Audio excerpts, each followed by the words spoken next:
me that I must have their position altered. The heads must be towards the west. So it was done, though they are in a place so veiled in woods that either rising or setting sun will find it hard to spy them.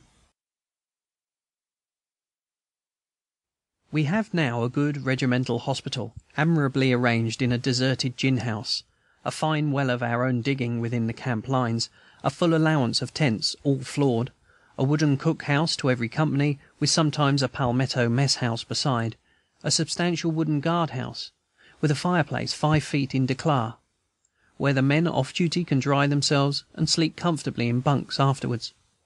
We have also a great circular school tent, made of condemned canvas, 30 feet in diameter, and looking like some of the Indian lodges I saw in Kansas. We now meditate a regimental bakery.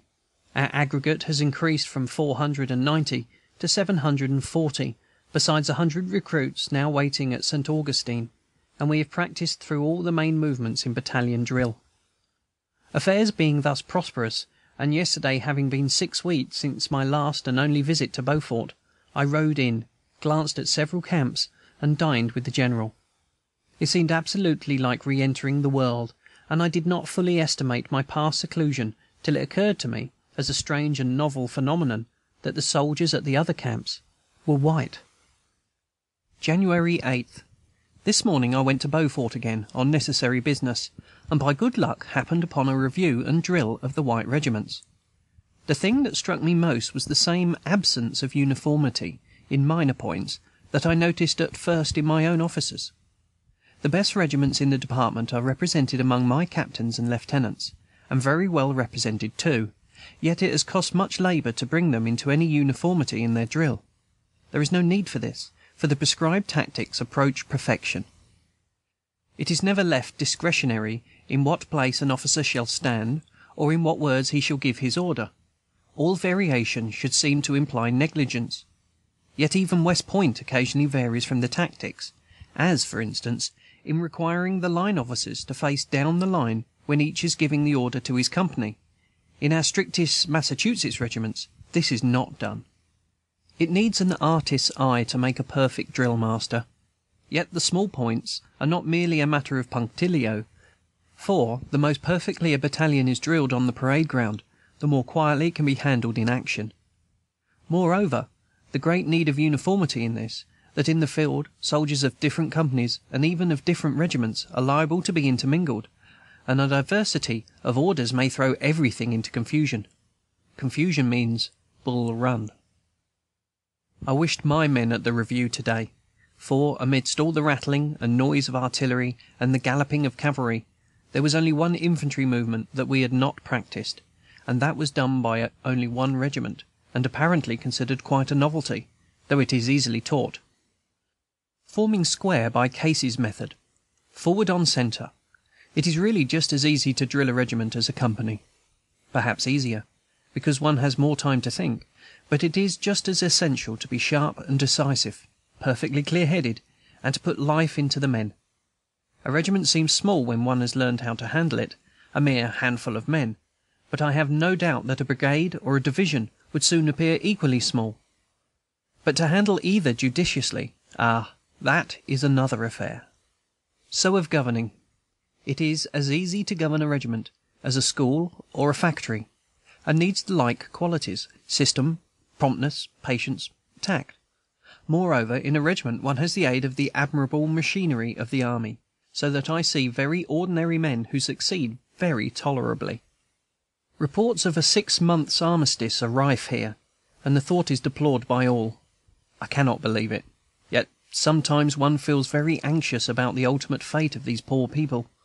After the experience of Hungary, one sees that revolutions may go backward, and the habit of injustice seems so deeply impressed upon the whites that it is hard to believe in the possibility of anything better. I dare not yet hope that the promise of the President's proclamation will be kept. For myself, I can be indifferent, for the experience here has been its own daily and hourly reward, and the adaptedness of the freed slaves for drill and discipline is now thoroughly demonstrated, and must soon be universally acknowledged. But it will be terrible to see this regiment disbanded or defrauded. January 12th. Many things glide by without time to narrate them. On Saturday we had a mail with the President's second message of the emancipation, and the next day it was read to the men. The words themselves did not stir them very much, because they have often been told that they were free, especially on New Year's Day, and being unversed in politics, they do not understand as well as we do the importance of each additional guarantee.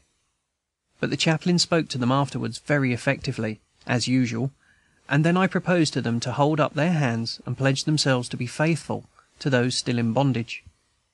They entered heartily into this, and the scene was quite impressive. Beneath the great oak branches, I heard afterwards that only one man refused to raise his hand, saying bluntly that his wife was out of slavery with him, and he did not care to fight.